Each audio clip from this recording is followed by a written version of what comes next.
Ole Miss's transfer portal commitment binge is proving that 2024 was not a last dance.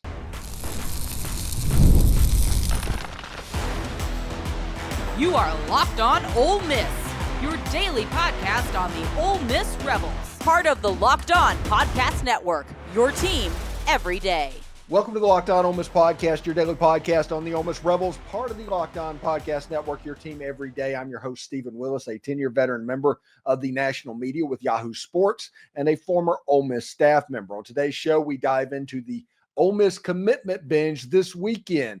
3 players from Arkansas committed to Ole Miss, and the conspiracy theorist to me can't help but wonder, does Ole Miss kind of have a mole in that Arkansas program? These players are legit, and I've got to say Arkansas is serving as Ole Miss's AAA affiliate was definitely not on my bingo card. Congrats to getting called up to the show, I guess. Stay tuned for all the details and what it means for Ole Miss going forward. We're free and available on all the podcast apps and on YouTube. Thank you for making Locked On Ole Miss your first listen every day, and a special hello to the insiders and everydayers who make this show what it is. Don't forget to find a second listen on the network. Chris Gordy at Locked On SEC or Corey Burton at Locked On Vandy offer great perspectives on the SEC and Ole Miss, so check them out. You can start this season off with a big return on FanDuel. New customers can place a $5 bet and get started with $150 back in bonus bets. If you win that first $5 bet, visit FanDuel.com to get started. So Ole Miss over the weekend, they got on Friday when we did that show, Ole Miss had gotten a commitment from Deshaun Womack from LSU and PJ Wilkins from Charlotte. And we were wondering how it was going to look going into the weekend. You can remember how Ole Miss was going into the Eric Singleton recruitment. We got a lot of stuff. We're going to talk about that in the third segment about his recruitment and other wide receivers that are hanging around Ole Miss this weekend. But the story happened and started with originally the commitment of Patrick Kutas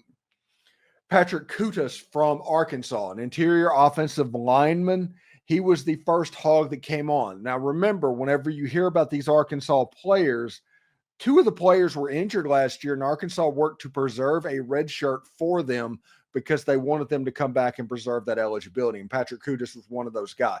He's an interior offensive lineman. If you go on to just a little inside baseball, whenever you go to Photo Farm to find a photo of him like I did in this picture, it's basically against Ole Miss last year. It was where you can find them. Same thing was happening with Jaylon Braxton as well.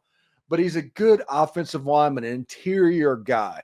I wonder going into this season if the offense has a chance to look more like it did in 2022 as opposed to how it looked in 2024.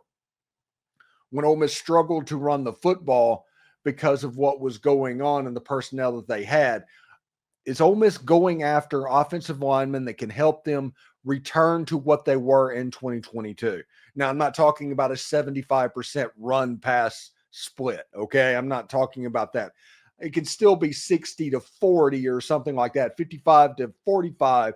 But are you going to lean on running the ball as a primary? Is Ole Miss going to make their running game more effective by doing different stuff, expanding their playbook? We always talk about what is going on with the Ole Miss offense and how they look at it. And sometimes, and I think this year it kind of bit them, the RPO kind of did a little bit of damage to where you're not getting the push that you would normally get. You get defenses that are learning how to cover and deal with the RPO, doing certain things differently than they did 3 or 4 years ago. Rules have changed. The helmet communication makes it to where they can see exactly what's going on. Does this mean that offenses are going to start slowing down? You saw with Vanderbilt. Vanderbilt played as slow as you can play this year. They were a 50-play-a-game offense, and they were unbelievably effective because they had a very creative playbook designed to get 3 to 4 yards per play. That happened with Georgia Tech. Georgia Tech is becoming a thing because they slow stuff down and they have a stay-on-schedule mentality in their offense. The day of the hurry-up offense and the RPO is kind of starting to come to an end.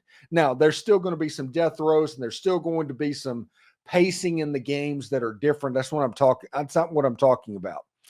I think that the tempo aspect of an offense is going to start slowing down. The pendulum is going to start swinging the other way. And don't worry about Lane Kiffin. Lane Kiffin does what he does, but Lane Kiffin also is known for having a very pro-style playbook and a lot of pro-style concepts within his offense. I'm not worried about the offense with Lane Kiffin, whether tempo is in it or not, because Lane Kiffin's going to figure out a way to make that effective. I think that this year, going after the offensive linemen that they're going after, because you have commitments from PJ Wilkins now and Patrick Kutas, to where you can build on that running game as potentially interior offensive linemen as well. Now, that wasn't it for the University of Arkansas. Ole Miss also got a commitment from cornerback Jaylon Braxton. He has a 77.9 PFF grade as a true freshman on Pro Football Focus. He is a guy that his coverage grade was above 80 as a true freshman. He's a good cornerback that has a chance to be very, very good in this system. It's going to be important that he gets on campus and Ole Miss can get him to develop as quickly as possible. He's a guy that Chris Paul's dad on Twitter kept talking about over and over again how much of a dog this is. And he was injured for most of the season. He only played in 2 games. But last year, he was famous for getting SEC Player of the Week after having a strip fumble that he recovered himself and ran in for a touchdown. Jaylon Braxton's a really good player as well. And third of all, from the University of Arkansas is Luke Hasz. He's a tight end, I think with multiple years of eligibility, 6'3", 240 pounds. Matching him with Daquan Wright opens up the opportunity for 12 personnel. I do realize that is early in the 2025 season for me to start bringing up 12 personnel, but I am going to talk about it because Luke Hasz and Daquan Wright, they would provide a dynamic that Ole Miss currently does not have. Now, I realize with Caden Lee and with Winston Watkins and with the bevy of receivers that Ole Miss might end up getting through the transfer portal, it could all look a little bit different. But if you want to look at just simply tight ends, to where you have essentially 2 guys that can play flex tight ends in Daquan Wright and Luke Hasz, 12 personnel becomes imminently possible. And Ole Miss did that some last year to great effect, honestly. If you look at what they did against Arkansas, Oklahoma, and even some against Georgia when Trey Harris was out, I think these tight end units of Daquan Wright and Luke Hasz has a chance to do something similar. Now, it's interesting to me, and I'll bring this up real quick. I did not have Arkansas becoming the AAA affiliate to Ole Miss on my bingo card.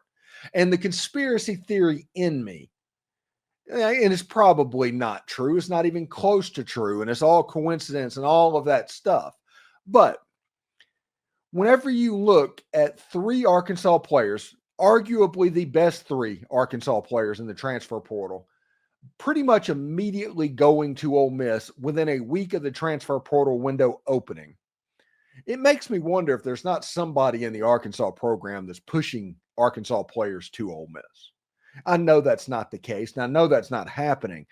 But and I also realize if you visit Ole Miss and they get you on campus, it has a chance to be very, very special.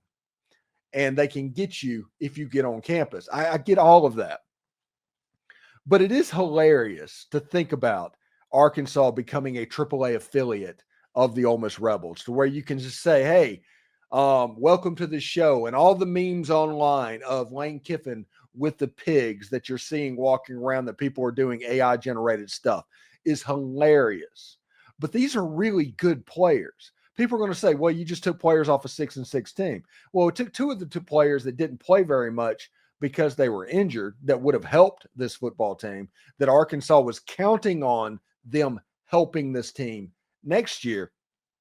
And then you got Luke Hasz, who was potentially their best player on offense, maybe Andrew Armstrong, but has a claim and an argument as well.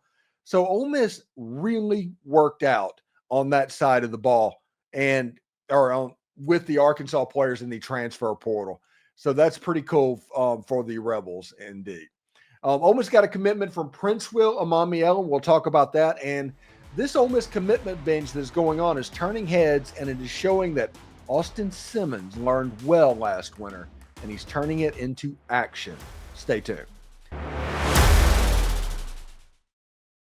Get ready to tackle the NFL action with FanDuel. It's America's #1 sports book because right now, new customers can bet $5 and get $150 in bonus bets if you win that first $5 bet. Every college football playoff game is featuring a home team favored by more than a touchdown. And I might be crazy, but Tennessee may be more built for cold weather than Ohio State.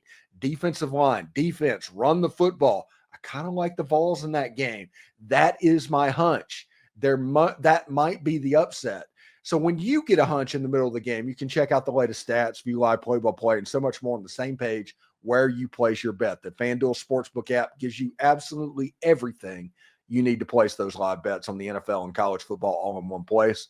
Just visit FanDuel.com to join today. You'll get started with $150 in bonus bets if you win that first $5 bet. That's FanDuel.com. Never waste a hunch and make every moment more with FanDuel.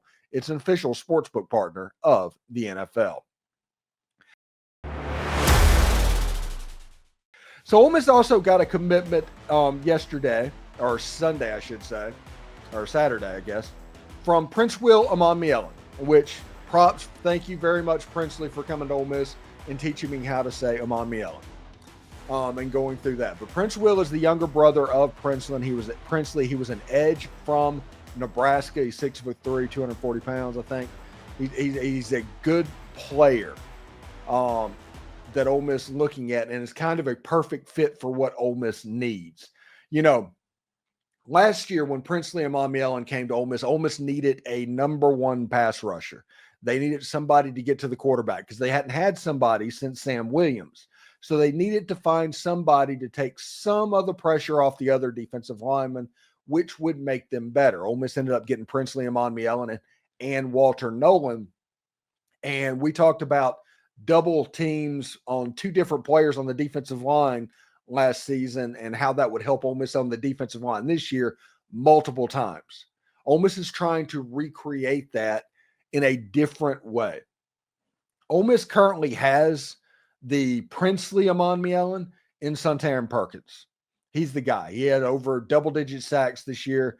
He is a guy that was just dominant. And if he gains 10, 15 pounds in the offseason and keeps the speed, you're looking at Will Anderson on the defensive line for Ole Miss.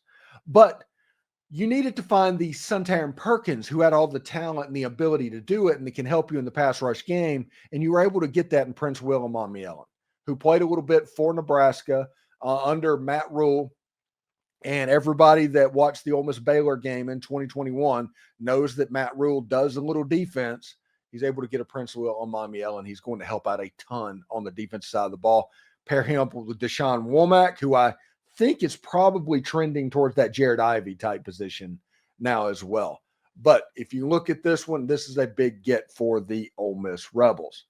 Now, all of this is interesting because whenever this was going down and Prince Will Amon-Mielen committed, this popped up from Austin Simmons retweeting, said, keep the tradition going. And Austin Simmons is popping all over social media this weekend, recruiting both offensive and defensive players. And I think it's important that Austin Simmons kind of gets his flowers this weekend and what he's doing. This is a guy that saw last winter how Jaxson Dart recruited that roster that was potentially the greatest roster in the history of Ole Miss football.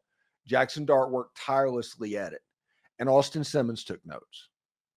Austin Simmons wanted to make sure that 2024 was not a last dance. Austin Simmons, after that touchdown pass against Georgia and the stats, I mean, the sky is the limit for this kid. He was 18-31 last year, 248 yards, 2 touchdowns, no interceptions.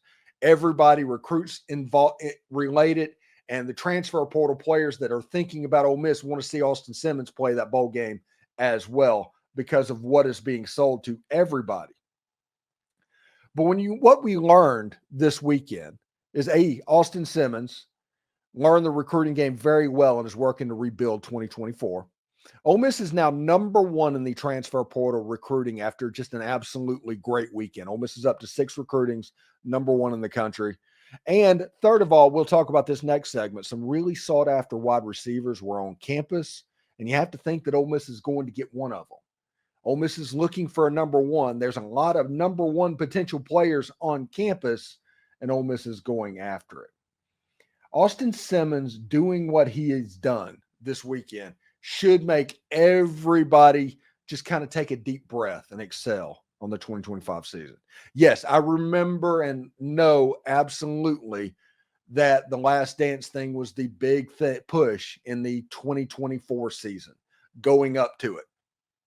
I tried to explain that doesn't necessarily mean a last dance for everybody. It was more of something that the senior class did. It was their last dance, and the other people jumping on board with that was at least weird. But as we can see right now, that narrative is going out the window through the work of Austin Simmons and this Ole Miss team. I tell you, I mean, you have Ahmad Hardy, who visited Ole Miss last week, a running back potential. Ole Miss, I think, is going after potentially some JUCO running backs to fill out that running back room as well, because they definitely do not want to have a running back room problem like they did this year. They started practice this weekend, so you're going to start seeing people coming in and visiting and seeing practice. So that's pretty cool. If you want to look at it, Walter Nolan is playing in the Gator Bowl. That'll be probably his last Ole Miss game. So if you're going to that game, if you want to see Walter Nolan play in a Rebel uniform one more time, that is an opportunity. I mean, Chris Paul went pro. He did go pro, so that kind of throws away my theory of a mole in the program, but he did go pro, and he's going to miss the Gator Bowl. So congrats. Go be great, Chris Paul. He was nothing but a good soldier for the Ole Miss football program as well. But for the most part, most everybody is playing in this game. And Ole Miss's defense, if the defense shows up against a third-string quarterback with the Duke Blue Devils, Ole Miss offensively is going to be fine. They're going to score enough points to do whatever they need to do. But right now, the way it's set up, they're in good shape. I do think in that Gator Bowl, if Ole Miss can get a lead by 21, 28 points, Austin Simmons needs a series or two in that game. He does. If Ole Miss is recruiting for 2025 and the Gator Bowl is the first game of the 2025 season, the eye should be on maximizing what's going on. Get Jaxson Dart his record, give him his curtain call. Once he gets that record, hand it over to Austin Simmons. Ole Miss should win the game. Everybody wants Ole Miss to win the game, but the important thing is looking good, recruiting transfer portal athletes for Ole Miss this season. That is what's important. The Gator Bowl is the first game of 2025, not the last game of 2024, if you want to look at what's important. And if Ole Miss is going to do spring football the way they did, this is essentially a spring game type opportunity. So some reps for some younger players would be preferred. That's what people want to see in this game. Whenever you're recruiting a number one level wide receiver, which is Ole Miss is just deep in the thick of recruiting a number one wide receiver right now. And we'll talk about that in the next segment a little bit. But if that happens, the Gator Bowl needs to be used to try and recruit that number one wide receiver, in my opinion. That's just the way it is. But Austin Simmons absolutely is just nailing his first recruiting cycle as a starting quarterback in college, and props to him. Austin Simmons has all the talent in the world. He has all of the ceiling in the world. It's at the point where it's like, hey, Arch Manning wants to transfer to Ole Miss right now. He desperately wants to get back to Ole Miss, like hypothetically, if that was that case. And I'm like, no, I'm good with Austin. With Austin Simmons calling the shot, I'm good with that. So we'll see exactly how it looks. That drive against Georgia it drew the eye. It was a head turner. So we'll see exactly how that goes for Austin and for this team moving forward. Coming up in our final segment, we're breaking down the star-studded wide receivers who visited Ole Miss, including the portal's number one player in Eric Singleton, Kentucky's Dane Key, and Oklahoma State's Design Stribling. With Georgia and Texas in the mix, can Ole Miss reel in that new number one wide receiver? Stay tuned. You know, it's that time of year. The college football playoff is back, and with the newly expanded 12-team format, it's guaranteed to be bigger and better than ever, bringing you all the hard-hitting and high-flying excitement that you love. TNT's sports coverage of the college football playoff begins December 21st, starting with the college football kickoff show presented by AT&T at 11 a.m. Eastern. Leading into our first matchup, it is the Southern Methodist University Mustangs battling the Penn State Nittany Lions at noon. Then the Clemson Tigers look to upset the Texas Longhorns in a showdown at 4 p.m. Eastern. Don't miss a moment of the action. Watch the college football playoff presented by Allstate live on TNT, True TV, TBS, and Max. So Ole Miss has been looking for that number one wide receiver, that Trey Harris replacement. We talked about Eric Singleton and what he would bring to the table last week. And Eric Singleton, and just to let you know, this was his numbers at Georgia Tech last season, and had 56 catches, 754 yards, 3 touchdowns. We told you and talked about everything that he is essentially an Elijah Moore type player, and Ole Miss being a great fit because you can look in the last 5 years on an Ole Miss team coached by Lane Kiffin with Elijah Moore. Elijah Moore averaged nearly 10 points a game, or 10 catches a game, a touchdown a game, and about 150 yards a game. That is what Eric Singleton has to look forward to if he came to Ole Miss under Lane Kiffin, and he became the number one wide receiver. But Ole Miss isn't putting all of their eggs in one basket with Eric Singleton, because Eric Singleton is leaving from Ole Miss and going to Texas.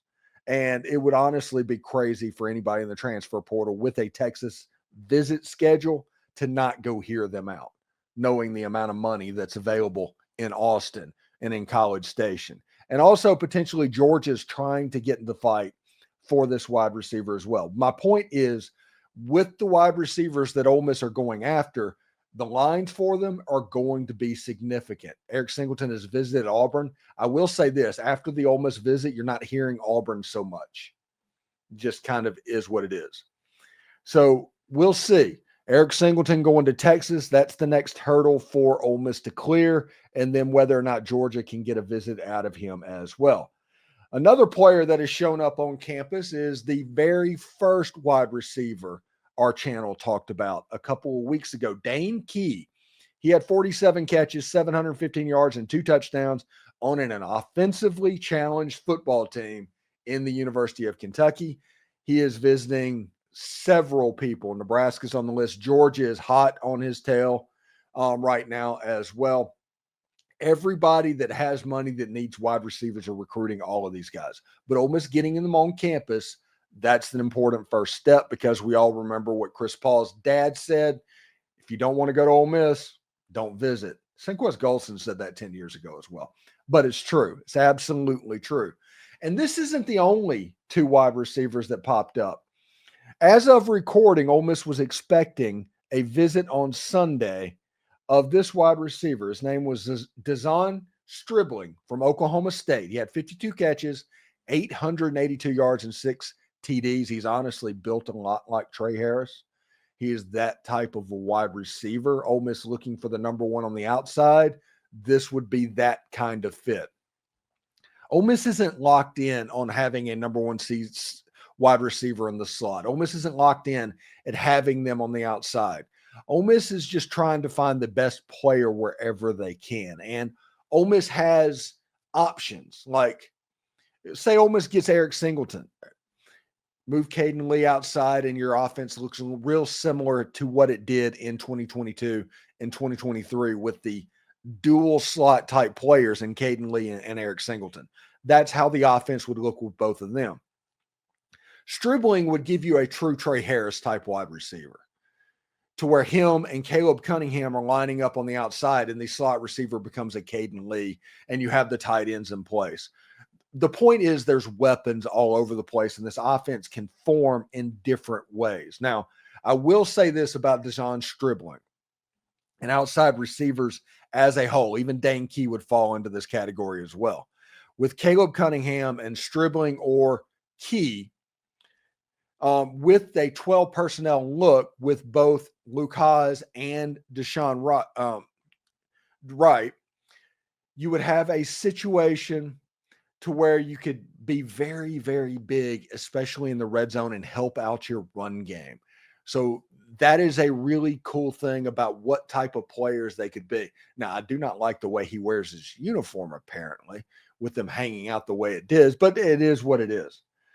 Good player for Ole Miss potentially if Stribling gets to campus, visits, all of that good stuff. This transfer portal window is off to a lightning fast start for Ole Miss. 6 commitments in under a week for Ole Miss. And more could have popped from the time I record it until the time you watch this. So if I didn't talk about it, I'll talk about it tomorrow or when I have Mike Huseman on the show on Tuesday. Whenever that all goes down, we'll talk about what's going on.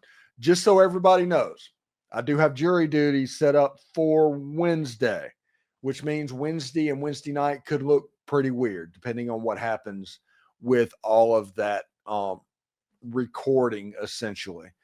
We're going into the Christmas week next week. Everything could look a little bit different, but with the Gator Bowl in action and coming up, expect it to be fairly normal even through Christmas Day if that's a weekday.